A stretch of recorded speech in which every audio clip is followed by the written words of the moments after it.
नमस्कार, जनहित एक्सप्रेस मध्ये आपले सहर्ष स्वागत। प्रोग्राम आयोजन किया गया है। बसई में 30 से 40 साल पुरानी बिल्डिंग है और तमाम बिल्डर लॉबी का एक सिंडिकेट बन चुका है, जो रीडेवलपमेंट के नाम पे बसई में जनता कहीं ना कहीं ठगी जा रही है। इसको किस तरह से जो है प्रोग्राम आपने आयोजन किया है, इसको सक्सेसफुल कैसे बनाएंगे?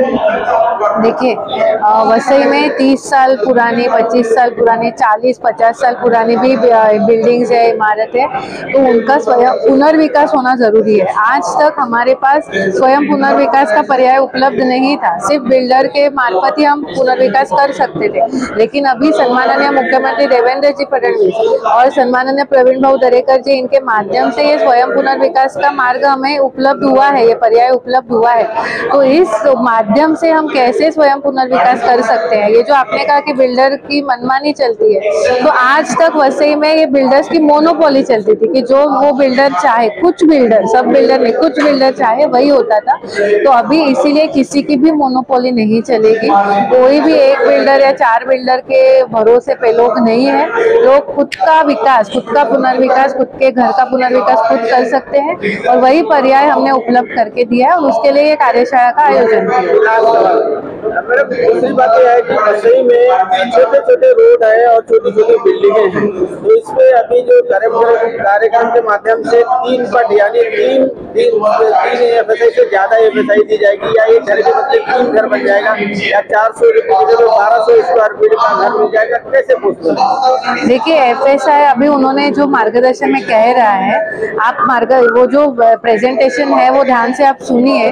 उसमें उन्होंने कितना FSI किस पे मिलेगा और क्या है वो विस्तृत उन्होंने मार्गदर्शन किया है।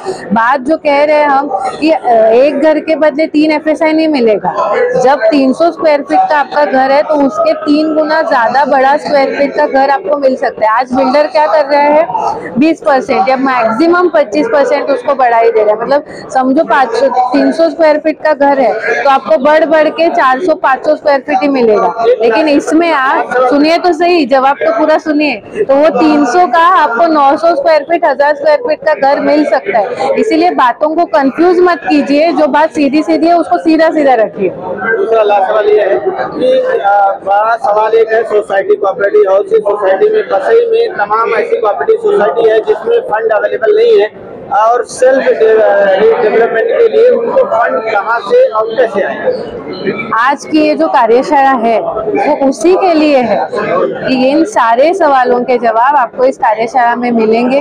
मुंबई बैंक है, TDC बैंक है, जो आपको इस काम के लिए फाइनेंस करेगी। वो कौन से रेट पे, इंटरेस्ट रेट से देगी, उस पे फ्लैट कौन से मॉर्गेज होंगे, अपना खुद का फ्लैट मॉर्गेज नहीं रहने वाला है, जो सेलेबल फ्लैट है उस पे कैसे किया जाएगा। 3 साल में ये बिल्डिंग बन के तैयार होनी ही चाहिए, ऐसे कानून में है। तो ये सारा मार्गदर्शन आज के इस कार्यक्रम में आपको मिलने वाला है। इसीलिए मेरी सबसे विनती है, सब लोग सुन ही रहे हैं, आपके माध्यम से पूरे वसई में ये बात फैलनी चाहिए। धन्यवाद।